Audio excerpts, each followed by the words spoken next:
Bonjour, bonjour chers journalistes. Je suis très heureux que nous ayons l'occasion de parler aujourd'hui. Je pense que nous n'avons pas beaucoup de temps, donc je ne pense pas que vous ayez besoin de mes discours. Je pense qu'il est important et de parler franchement. Et donc vous demandez, et je réponds. Voici le format.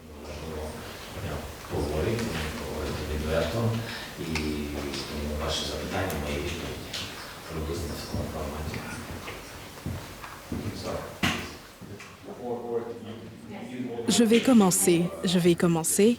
Merci beaucoup, Monsieur le Président. Je m'appelle Agathe Atouer de l'Ouganda. C'est un plaisir de vous rencontrer. Nous vous présentons nos meilleurs vœux de la part de l'Ouganda.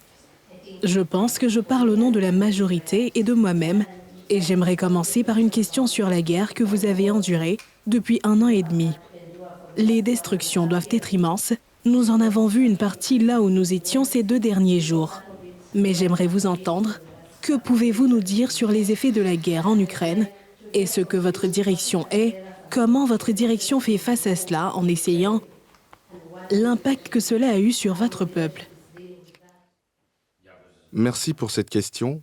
Tout d'abord, je suis heureux d'avoir l'occasion d'entendre de votre part que la majorité de la population, comme vous l'avez dit, la majorité des Ougandais, soutiennent l'Ukraine, soutiennent les Ukrainiens, et c'est très agréable parce que vous connaissez les narratifs de la Fédération de Russie qui répandent la désinformation selon laquelle seule l'Europe et les États-Unis soutiennent l'Ukraine dans le monde.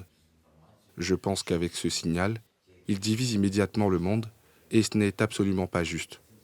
Comme s'il y avait d'autres personnes sur d'autres continents avec des attitudes différentes.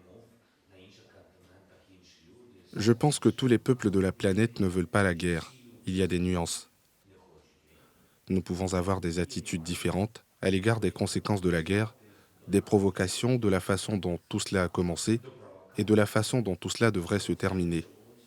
Mais je suis sûr que nous sommes tous unis dans le fait que la guerre est un mal, la guerre est une tragédie. C'est un défi terrible avec des conséquences tragiques, absolument obscures à la fin de la guerre, et l'étendue de ses conséquences. C'est pourquoi nous avons tous la même attitude à l'égard de l'agression. Ce qui est important, c'est que la guerre se déroule malheureusement sur notre territoire. Les conséquences, c'est une bonne chose que vous soyez ici. Vous pouvez voir les conséquences, et il est très important que vous ne soyez pas seulement dans la capitale, et que vous ayez l'occasion de voir ce qui s'y passe. Ce qui se passe dans les régions qui sont proches des événements chauds, qui sont désoccupés ou qui sont très proches des villes et des villages qui ont été désoccupés. Je pense que les conséquences de la guerre peuvent être vues et analysées de manière totalement indépendante. Et les analyser si l'on est prêt à le faire. Parce que si vous avez une vision subjective et que vous ne voulez pas accepter ce qui se passe autour de vous, alors il est très difficile de changer de position et de trouver la réponse pour vous-même, qui a commencé, pourquoi et comment y mettre fin. Et si une personne est prête, et vous êtes des personnes intellectuelles, je suis sûr que vous êtes absolument capable de tirer des conclusions appropriées. Donc si une personne est prête à tirer des conclusions, elle n'a pas besoin d'être dirigée, et c'est important. C'est un choix indépendant. L'indépendance et la liberté de choix sont très importantes. C'est d'ailleurs l'un des critères pour lesquels nous nous battons, pour notre choix de vivre en Ukraine, pour notre choix d'indépendance, pour notre choix de parler, en quelle langue, avec qui vivre, où se voir, dans quelles unions, sans union, c'est notre choix indépendant. Et il est très important que personne n'ait d'influence sur ce choix. Sauf les gens de différentes nationalités, mais les gens de l'Ukraine, les citoyens de l'Ukraine, nous sommes tous unis par le fait que nous sommes tous citoyens de l'Ukraine.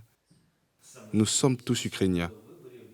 Je suis sûr que vos pays pensent à leur terre de la même manière, et il est très important pour nous que vous soyez ici aujourd'hui et que vous montriez ce que vous voyez sans aucune subjectivité. Mais même s'il y en a, elle est minime. La chose la plus importante, c'est l'objectivité.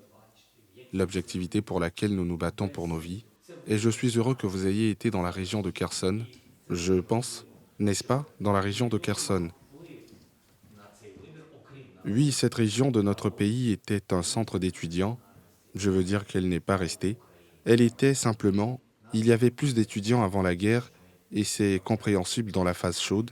Il y avait plus de 25 universités là, une région très, très intéressante. J'adore. Oh, vous étiez à Kherson? Je parle de Kharkiv, désolé. Je pense à Kharkiv parce qu'il y a eu des frappes sur Kharkiv avec des S-300. C'est pourquoi je parlais des conséquences de ces frappes. Je suis désolé, Kherson souffre non seulement des frappes des S-300, mais aussi des frappes d'artillerie qui, malheureusement, atteignent la région de Kherson depuis l'autre rive de Dnipro. Merci d'être là. Que faisons-nous? Je pense que vous pouvez voir que nous nous battons. Nous ne renforçons pas non seulement notre armée, et il est également important de ne pas vivre dans des narratifs, mais de savoir que tout ce qui est alloué à l'armée, au salaire, à son soutien, provient du budget ukrainien. Et il est très important de savoir que nos partenaires occidentaux, nos partenaires et nos amis soutiennent l'Ukraine de différentes manières, mais cela ne s'applique absolument pas au salaire de nos militaires. C'est impossible et c'est interdit. Parce que ce que nous faisons, c'est soutenir notre armée, soutenir les gens ordinaires, les employés, et simplement les gens qui travaillent dans certaines entreprises, parce qu'ils créent l'économie, ils construisent et remplissent le budget aujourd'hui. Et grâce à leur travail, grâce à leurs emplois et à leurs opportunités, grâce au fait qu'ils sont en Ukraine, nous pouvons soutenir l'armée. L'armée est notre bouclier, qui se bat exclusivement sur le territoire d'un pays indépendant. Et c'est donc un bouclier, parce qu'elle protège notre territoire souverain. Merci beaucoup, Monsieur le Président, de nous avoir donné l'occasion d'être ici aujourd'hui. Je m'appelle Zubeida Kananou. Je suis la présidente de la Guilde des rédacteurs du Kenya et également présentatrice et rédactrice en chef du Standard Media Group. Je vous salue depuis Kenya et nous sommes heureux et humbles d'être ici. Mes collègues m'appellent la dame des céréales car je suis passionnée par la question des céréales. Le Kenya fait partie des pays qui consomment des céréales d'Ukraine et de l'huile de tournesol.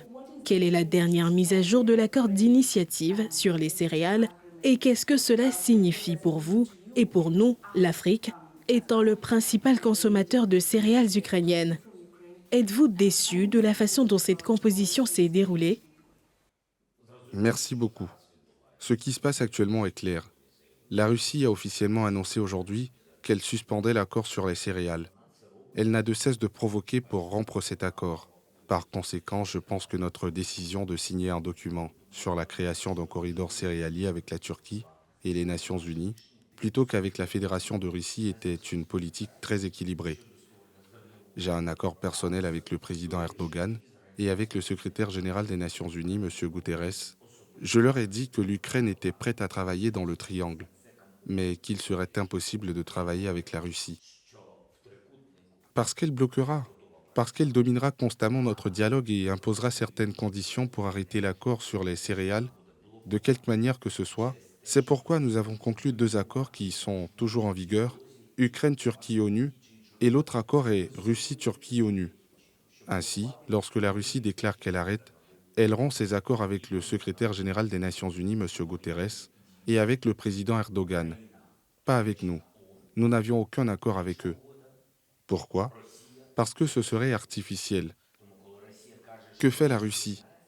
Depuis le tout début, l'initiative sur les céréales pour la Russie est simplement un format de vente à bas prix sur le marché des céréales et des produits agricoles afin de bloquer l'Ukraine et d'être le seul grand exportateur dans la région. Il est absolument clair que pour résoudre ces problèmes politiques, faire pression et gagner de l'argent pour ces entreprises, la Russie fait pression sur les pays africains, les pays asiatiques et les pays du continent européen. La même chose, la même méthodologie qu'ils ont utilisée dans le secteur de l'énergie. C'était exactement la même chose avec le gaz, avec les ressources énergétiques. C'était la même chose avec le pétrole. La Russie n'est pas différente dans ses mesures d'arrêt et de dumping des prix sur le marché. C'est juste que maintenant, les pays du continent africain le ressentent très fortement parce qu'ils n'ont pas vu ces relations gazières qui étaient partout en Ukraine, le transit des ressources énergétiques sur le continent européen. Vous ne l'avez pas ressenti avant, aujourd'hui vous le ressentez. Mais la Russie a toujours agi de cette manière. Cette pratique n'est pas nouvelle pour nous. Éliminer un concurrent, augmenter le prix des produits agricoles, parce que c'est eux qui l'imposent. Dès qu'il y a un marché ouvert, ouvert par le droit international, ouvert à la navigation, etc., vous avez immédiatement un grand volume sur le marché agricole et le prix est immédiatement plus bas. C'est compréhensible. La Russie continuera donc à agir de la sorte, quoi qu'il arrive, Parce que c'est dans l'intérêt de son comportement agressif et de son économie. D'un point de vue très pragmatique, il est vrai qu'elle ne peut pas rivaliser en termes de qualité de produit, mais elle a trouvé un format pour vendre de manière différente, sans concurrence, en faisant pression sur les pays qui connaissent une pénurie de certains produits, le blé, l'huile, comme vous l'avez dit, ou le maïs, beaucoup de produits différents. Que va-t-il se passer maintenant? En conséquence, j'ai chargé notre ministère des Affaires étrangères, après le signal officiel de la Fédération de Russie, de préparer nos signaux officiels aux Nations Unies et à la Turquie, afin qu'ils puissent me répondre, en tant que président de l'Ukraine, qu'ils sont prêts à poursuivre notre initiative, parce que, je le souligne une fois de plus, nous avons un accord dans le triangle, et nous n'avons rien rompu pour notre part. Je ne vois donc aucun défi à relever, à l'exception d'une éventuelle menace terroriste de la part de la Russie. Nous enverrons des navires, sans violer, ni retirer aucune de nos trois parties de cette initiative. D'ailleurs, pour votre information, jusqu'à présent, bien que la Russie ait été dans ce triangle et qu'elle n'ait pas dit qu'elle le quittait, elle est en train d'aligner 30 navires. Pour être plus précis, il y en a 29 aujourd'hui. Et c'est une histoire qui dure. Des millions de tonnes ne se rendent tout simplement pas dans certains pays d'Afrique et d'Asie. C'est une histoire constante. Un couloir, pas un couloir. Dès que la Russie a la possibilité de perturber ou de bloquer quelque chose, elle le fait. C'est pourquoi il y a actuellement une file d'attente de 29 navires. Donc, mes signaux, je m'attends vraiment à ce qu'ils atteignent l'objectif. Et nous aurons une réponse officielle. Nous devons comprendre que même avant l'invasion à grande échelle, la Russie bloquait constamment la mer Noire et la mer d'Azov, violant nos eaux territoriales. Et il n'y a rien de nouveau pour nous. Ils cherchent une excuse pour faire ceci.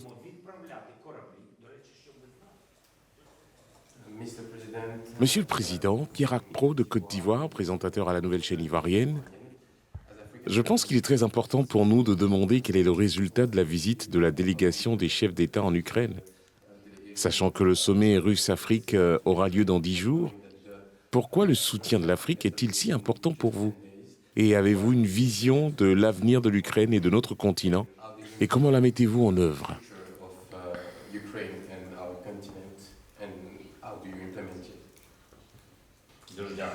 Merci beaucoup. Je suis reconnaissant parce que la délégation était ici. Et pour être honnête, je pense que nous pourrions élargir ces réunions. Et je m'attendais à ce que d'autres États viennent nous voir. Et ils sont en effet en train de planifier. C'était donc le choix des États africains qui voulaient venir de l'Union africaine. Et nous nous attendons à ce que d'autres États, d'autres dirigeants viennent. Ils se rendront en Ukraine. Il est important que nous communiquions. C'est important parce qu'il est important de voir de ses propres yeux ce qui se passe ici et les conséquences de la guerre. Écouter, entendre, pas de téléphone, pas par l'intermédiaire des médias, pas par l'intermédiaire de Lavrov ou d'une autre plateforme. Lorsque les dirigeants africains reçoivent des informations sur l'Ukraine par l'intermédiaire du ministère russe des Affaires étrangères, ce n'est pas correct. Nous n'avons pas de médiation, nous n'avons pas de dialogue avec la Fédération de Russie.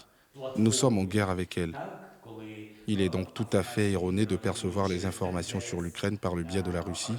J'aimerais que vous perceviez les informations sur l'Ukraine par vous-même, pas même par l'intermédiaire de nos fonctionnaires ou de nos missions.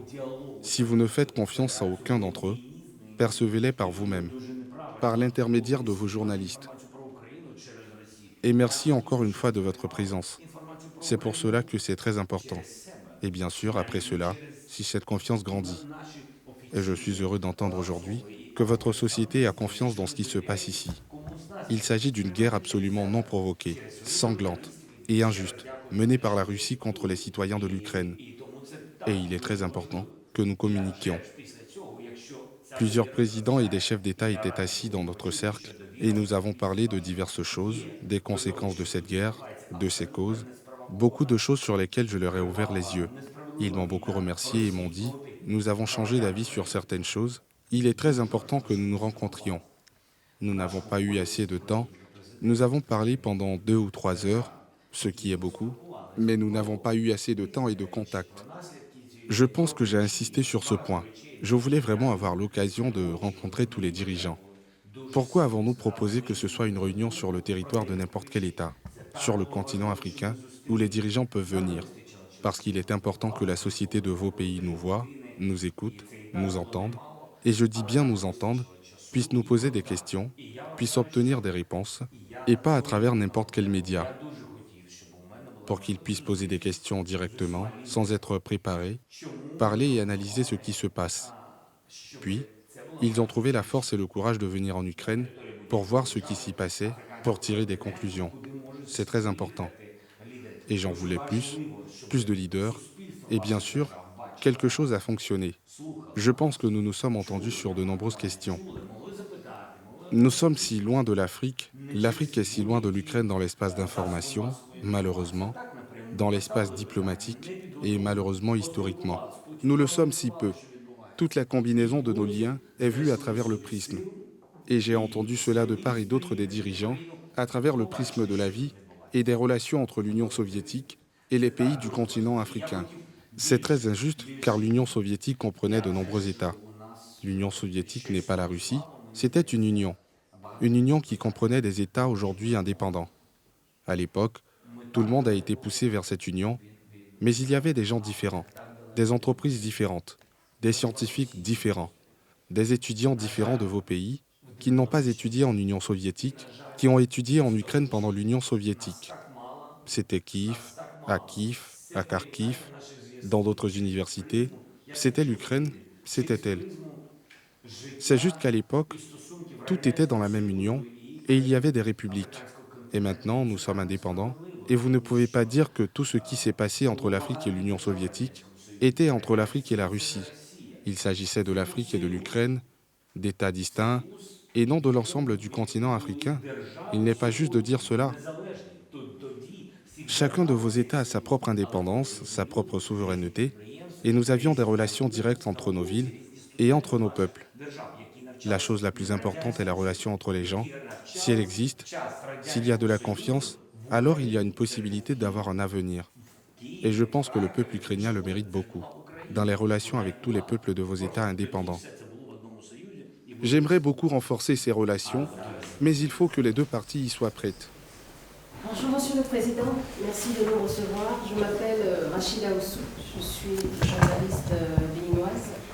Je viens de BIP Radio. BIP Radio, une radio à Cotonou. Je suis aussi la correspondante de BBC Afrique au Bénin. Je laisse mon confrère traduit en anglais pour qu'il y ait la traduction en ukrainien.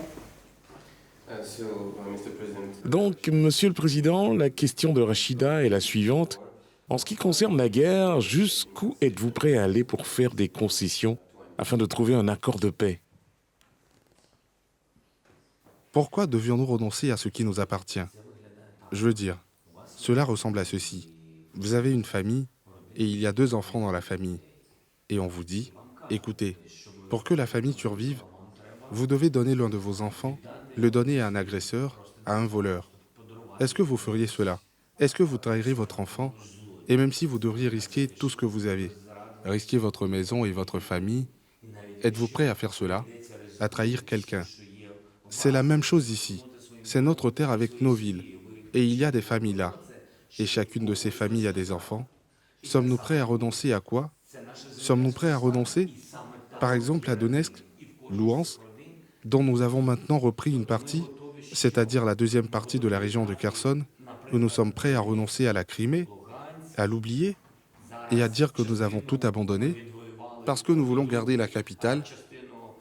Je peux vous dire honnêtement que lorsqu'ils nous ont occupés et qu'ils se sont placés autour de notre capitale, qu'ils ont fait ce cercle avec différents types d'armes, différents tirs, provenant de différentes armées, à la fois de l'armée russe et les séparatistes qu'ils ont amenés, et les terroristes comme Kadyrov, Wagner, et ainsi de suite, même à ce moment-là, nous n'avons pas abandonné notre capitale et les gens qui s'y trouvaient.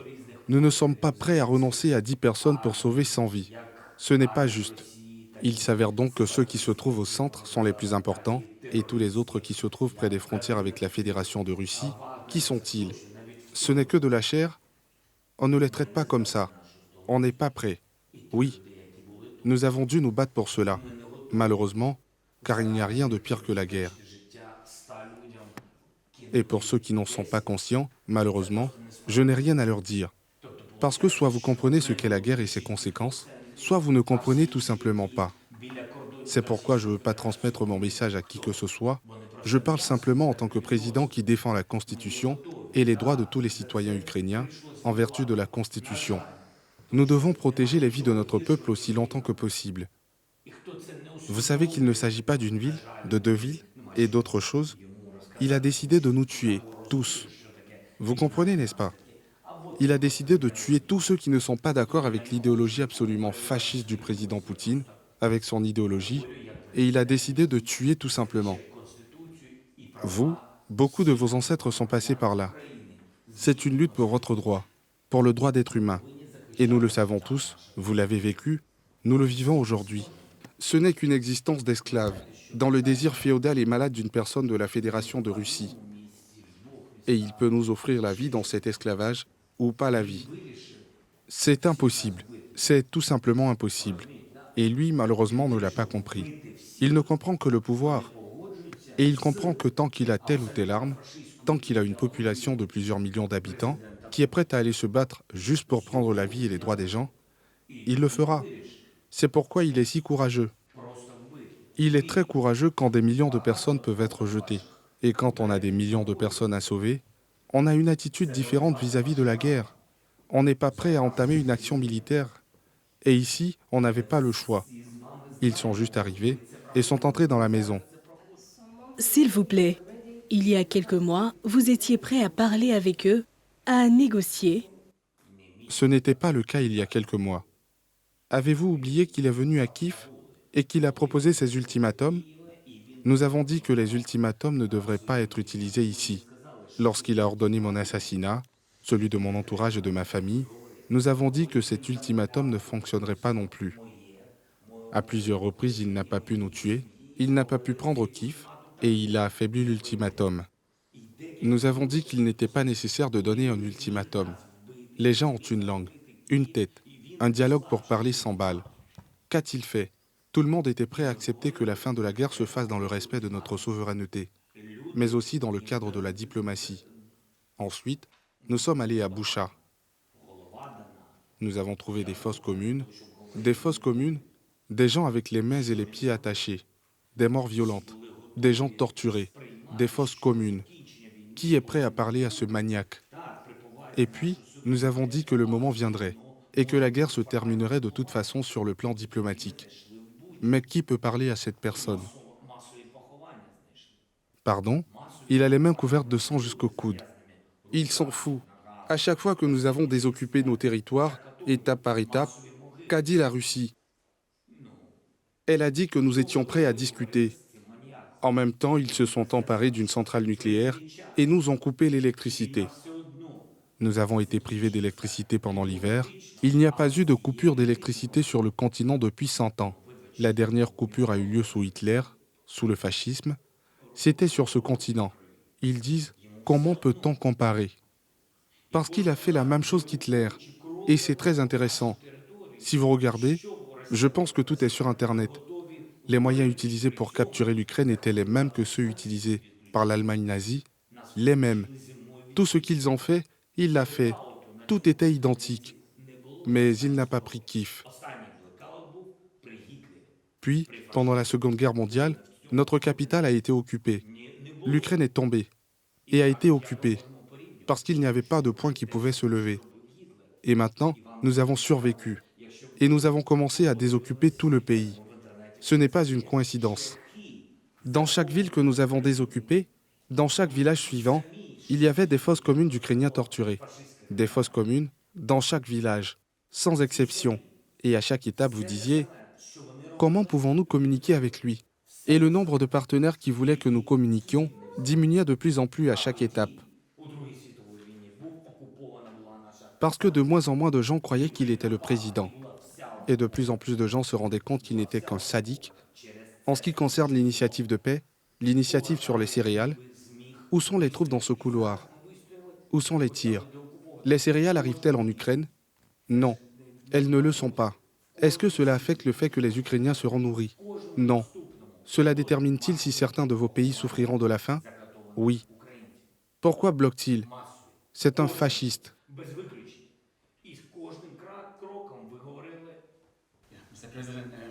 Monsieur le Président, Moodley Makoya du journal City Press en Afrique du Sud, depuis la semaine dernière, depuis septembre, depuis le sommet de l'OTAN, il y a eu beaucoup d'interprétations contradictoires sur ce qui a été réalisé ou non. Vos attentes en tant que pays, en tant que vous-même, en tant que gouvernement, certains disent que vous n'avez pas obtenu ce que vous vouliez, mais vous êtes revenu en disant que vous aviez trouvé la voie vers l'adhésion, Et c'est un fait que le mot invitation a été utilisé pour la première fois. Et premièrement, qu'est-ce qui doit être fait d'ici au prochain sommet aux États-Unis pour que vous puissiez accélérer votre invitation? Et comment faire face à la crainte réelle dans certains quartiers très puissants, d'une escalade possible de la part de la Russie et d'une escalade qui pourrait éventuellement impliquer une escalade nucléaire? Et c'est une crainte réelle dans certains quartiers. Et puis, dans le même ordre d'idées, les critiques à votre égard et à l'égard de l'Ukraine pour avoir demandé des armes à sous-munitions et pour que les États-Unis les aient effectivement fournies, ces armes à sous-munitions. Et cela est très fortement ressenti par les partisans de l'Ukraine, par les partisans de ce pays, par les défenseurs des droits de l'homme, etc., par vos partenaires et vos alliés. Et encore une fois, c'est quelque chose qui est fortement ressenti. Comment cela Comment cela est-il moralement soutenable selon vous? Давайте, якщо можна, знати. Перше, дуже важливо розуміти, що Commençons par l'OTAN si vous le permettez. Tout d'abord, il est très important de comprendre que, malheureusement, l'Ukraine n'est pas membre de l'OTAN. L'Ukraine n'était pas membre de l'OTAN lorsque la guerre a commencé en 2014, avec l'occupation du territoire. L'Ukraine n'était pas membre de l'OTAN lorsque l'invasion à grande échelle a commencé, et tous ces meurtres, que je ne répéterai pas, dont je vous ai parlé, ont tous eu lieu alors que l'Ukraine n'était pas membre de l'OTAN. Et toute personne qui vit en Ukraine veut vraiment être protégée, une simple protection. Ils veulent vivre.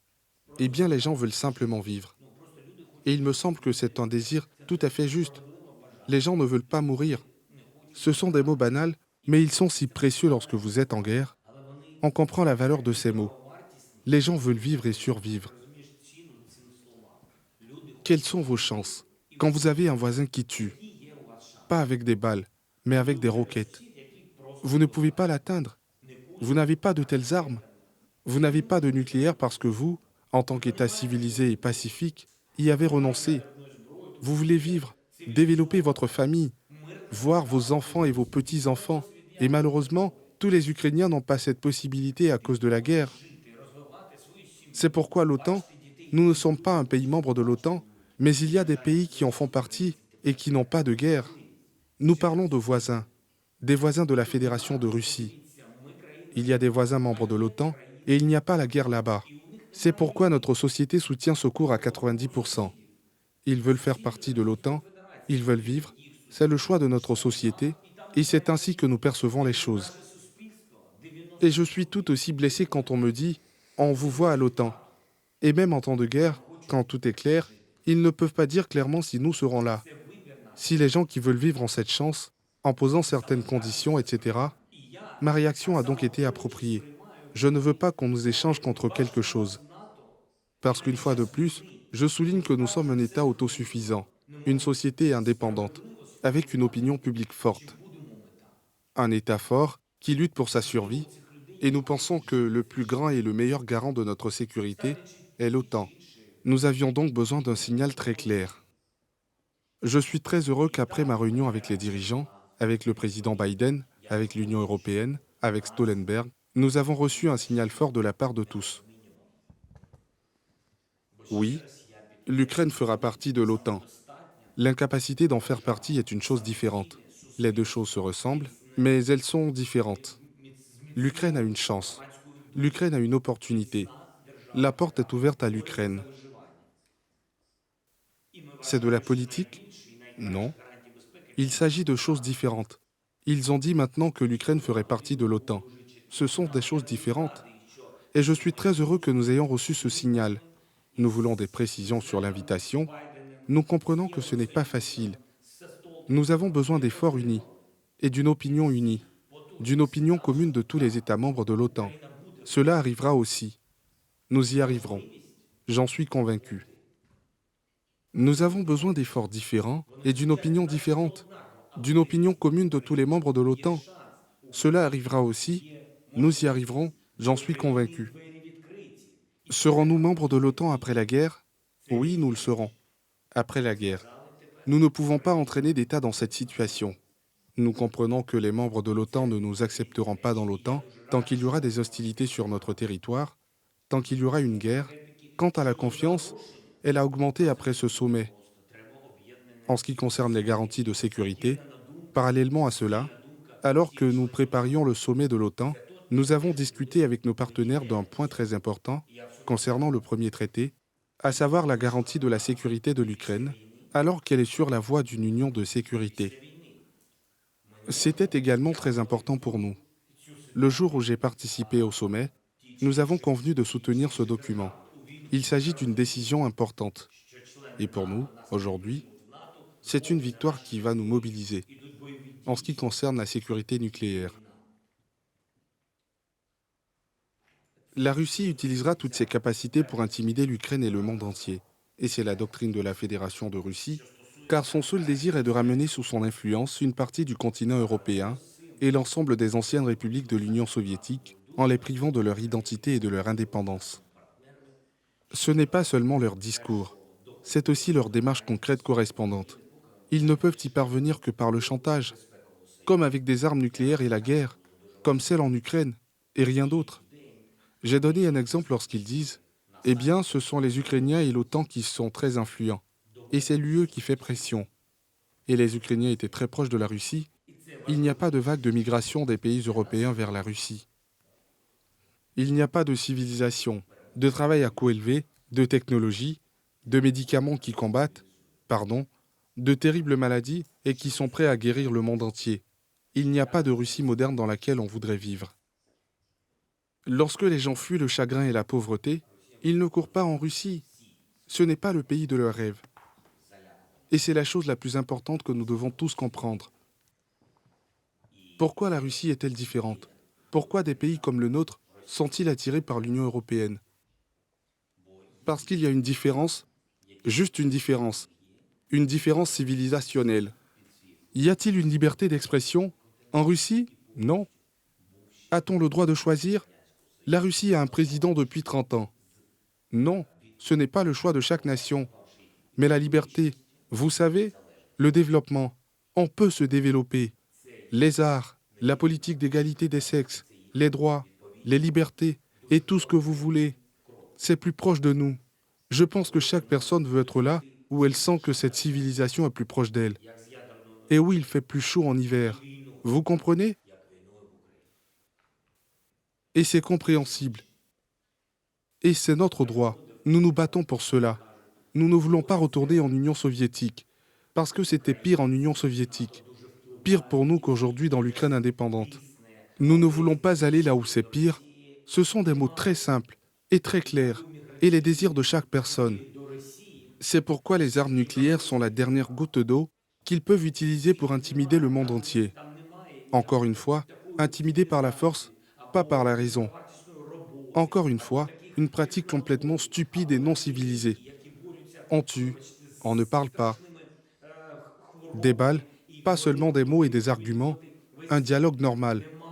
Concernant les armes à sous-munitions, l'Ukraine a reçu des armes à sous-munitions en 2023, après 9 ans d'hostilité contre l'Ukraine de la part de la Fédération de Russie, qui a utilisé diverses armes, des armes interdites, y compris des armes à sous-munitions.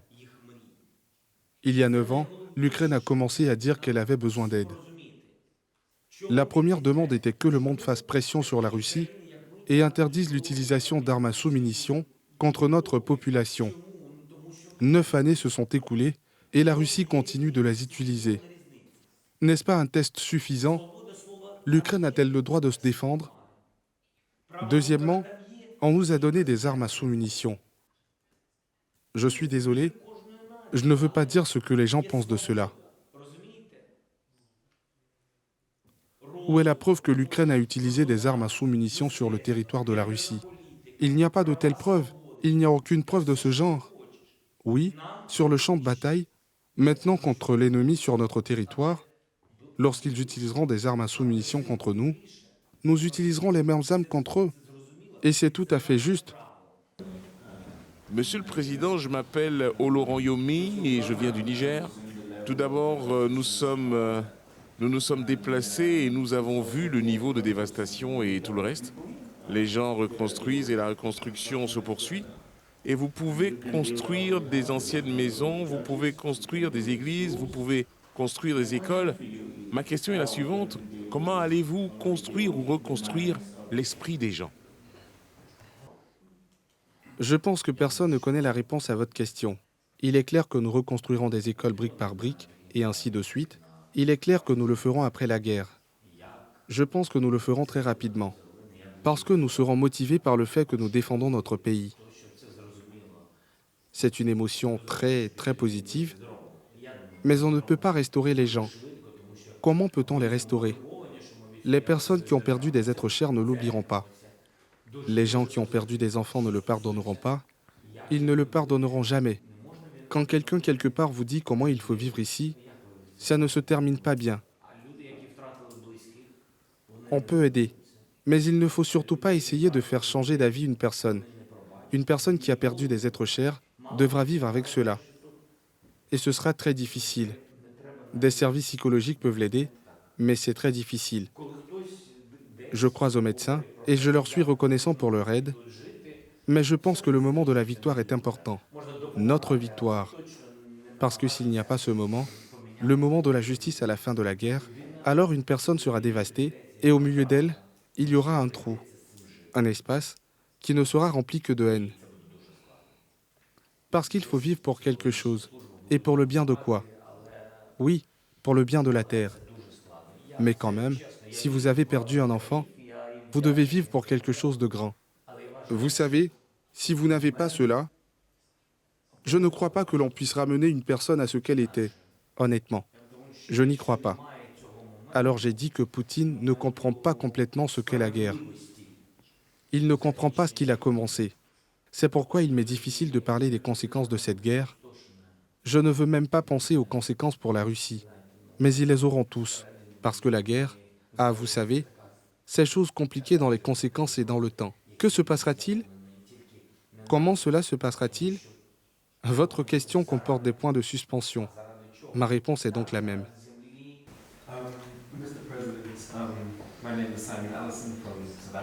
Monsieur le Président, je m'appelle Simon Allison, je viens d'Afrique du Sud et je suis rédacteur en chef du journal The Continent Newspaper. Comme vous l'avez dit, l'Afrique et l'Ukraine sont très éloignées l'une de l'autre à bien des égards.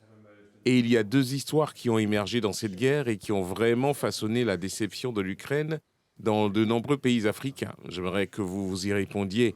La première date des premiers jours, des tout premiers jours de l'invasion à grande échelle.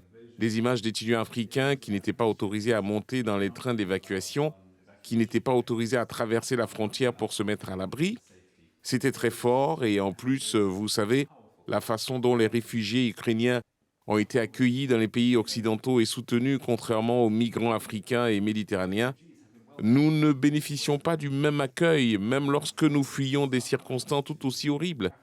Le second est un argument présenté par la Russie en particulier, lorsqu'ils décrivent l'invasion comme une guerre anti-impérialiste que la Russie mène contre l'Allemagne ou l'Occident pour libérer l'Ukraine. Nous comprenons bien sûr qu'il s'agit de propagande russe, mais c'est néanmoins un argument qui trouve écho dans les pays qui ont une longue histoire de colonialisme. Pouvez-vous commenter ces deux scénarios ? Il est si effrayant de diviser les gens en nations, en nationalités et en citoyenneté. Lorsque nous parlons de tragédie, de conséquences, je vais vous dire certaines choses maintenant. Elles vous paraîtront désagréables, mais elles vous sembleront probablement compréhensibles plus tard.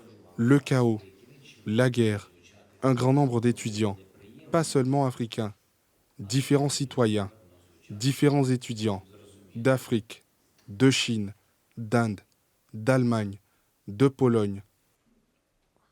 Un grand nombre d'étudiants qui ont étudié ici. Personne n'a divisé qui que ce soit en nationalité, religion, etc. Personne. La guerre ne divise personne. J'ai déjà parlé des fosses communes aujourd'hui. Si vous prenez n'importe quelle fosse, vous y trouverez aussi des étudiants africains. C'est ce que je voulais vous dire. Et cela va vous paraître désagréable. Vous ne les avez pas trouvés, et je suis très heureux qu'ils n'aient pas été là. Mais il y aurait beaucoup d'Ukrainiens, presque tous. Et je suis heureux qu'il n'y ait pas d'étudiants d'autres pays. Et Dieu nous protège de les trouver. Même si ce n'est pas une certitude, plus tard dans ces territoires qui ont été occupés pendant longtemps, Mariupol, etc., Dieu nous préserve d'y trouver des citoyens de vos pays. Mais vous me comprendrez, je suis tout aussi désolé lorsque nous luttons. Qu'il s'agisse d'un étudiant ukrainien ou d'un étudiant africain. Ce ne sont que des garçons ou des filles, des gens qui n'ont pas connu la vie. Et c'est pourquoi ces photos qui ont été affichées et qui ont été diffusées dans les médias, je me souviens de ce moment. J'ai parlé à de nombreux présidents, d'ailleurs, de différents continents, y compris le continent africain, qui m'ont remercié parce que nous avons envoyé la plupart d'entre eux et que nous avons sauvé la plupart d'entre eux. Et quand je dis la plupart d'entre eux, c'est parce que je ne sais pas ce qui s'est passé dans les territoires encore occupés. Nous avons donc fait ce qui dépendait de nous. Nous l'avons fait et il n'y a pas eu de division. Si vous donnez un exemple historique qui montre que la situation était différente en Pologne, non, il y avait des files d'attente terribles. Les gens franchissaient les frontières. Nous avons tout ouvert. J'ai parlé à Douda manuellement la nuit, le matin, l'après-midi, ouvrant avec la loi et sans la loi. Il n'y a pas de loi. La seule loi est de survivre. C'est ainsi que cela s'est passé. Et c'était, croyez-moi, le même chaos. Les gens abandonnaient les voitures, les gens couraient. Et là, dans la région de Kherson et à Mariupol, les gens qui voulaient partir, c'était un cauchemar pour eux, parce qu'ils sont passés par tous ces camps, par la torture. C'est pourquoi je tiens à dire tout de suite qu'il n'y a pas eu de laisser pour compte. Nous avons sauvé tout ce que nous pouvions. Nous avions sauvé tous ceux que nous pouvions envoyer s'ils le voulaient. Nous les avons envoyés. Des cas isolés, bien sûr, mais nous devons regarder le résultat, regarder ces charniers, regarder le résultat et en tirer des conclusions, pour savoir s'il s'agissait des cas isolés ou d'un élément d'une sorte de propagande. Voilà les conclusions qu'il faut tirer. Qu'en est-il de votre deuxième aspect? Il s'agit de la guerre colonisatrice de la Russie contre l'Ukraine. Ce n'est pas différent. Les règles sont les mêmes. Les armes sont différentes. Et l'attitude envers les gens est la même. Il y a une classe de personnes et ils l'appellent les Russes. Il y a une nation et ils l'appellent la Fédération de Russie. Tout le reste, ce sont des gens qui doivent travailler pour eux. Des gens qui semblent vivre sur Terre, mais sur leur terre. Ce sont d'autres gens. Croyez-moi, je n'aime pas en parler, mais nous sommes d'une couleur différente pour eux. Nous sommes différents. Ils ne nous considèrent pas comme des égaux, comme n'importe qui. C'est leur attitude. Merci beaucoup, Monsieur le Président, pour le temps que vous nous avez accordé. Je m'appelle Xiao Lu, je suis actuellement professeur à l'Université de Pékin en relations internationales et également à Reconning, Ukraine, cette fois-ci. Ma question, tout d'abord, je tiens à souligner qu'il existe en Chine une base solide qui soutient l'Ukraine et qui continuera à le faire jusqu'à la fin de la guerre. Et je tiens à souligner que pour mon pays, l'expérience est différente en termes de compréhension de la guerre. En effet, on s'attend généralement à ce que la Chine joue un rôle plus actif dans la médiation de la guerre en Ukraine, mais du point de vue chinois et même pour le public, cela signifie probablement un cessez-le-feu immédiat. Mais ce message peut être offensant pour de nombreux acteurs ukrainiens qui considèrent que la solution de paix est une paix plus juste et plus durable, comme vous l'avez mentionné, sans aucune sorte de concession territoriale. Sur la base de ces différentes interprétations de la paix, quel rôle la Chine devrait-elle jouer dans le scénario futur? Et quelles sont les autres conditions pour que les acteurs internationaux jouent un rôle de médiateur, participent à la résolution du conflit? Merci pour votre question.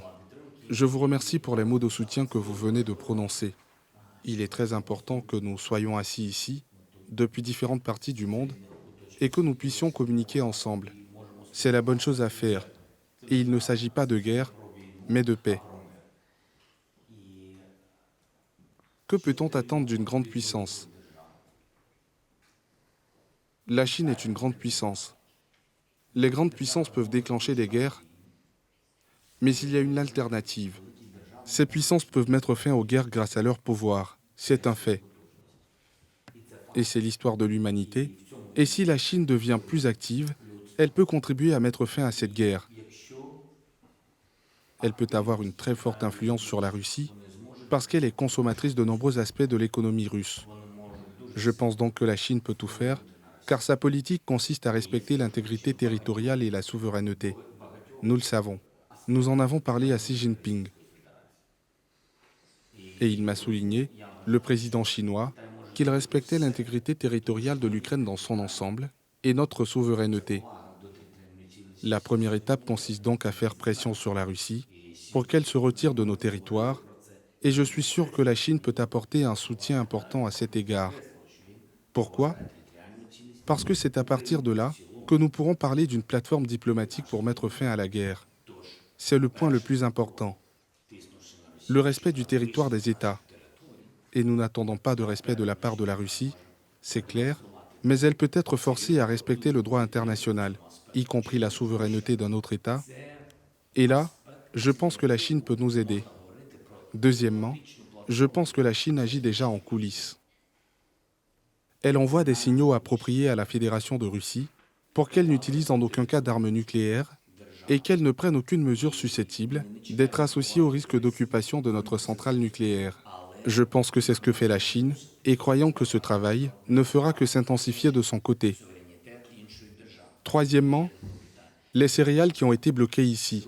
Je suis sûr que les pays de l'Union africaine qui en dépendent, ou qui s'y intéressent, ainsi que la Chine, s'y intéressent également, à la fois d'un point de vue humanitaire pour le monde entier, d'un point de vue social et également pour ses propres citoyens. Je pense que nous pouvons faire pression ensemble, pour qu'aucun produit ne soit bloqué de quelque manière que ce soit. Sur la côte de la mer Noire et la côte d'Azov, et ici, bien sûr, un signal important peut être envoyé par le format du sommet du Forum de la paix que nous avons développé et qui, j'en suis sûr, sera bientôt annoncé avec des dates et des lieux précis. Il est important que la Chine soit présente. C'est important parce que c'est aussi un signal politique sérieux concernant la politique du Kremlin et l'isolement du gouvernement actuel de la Fédération de Russie.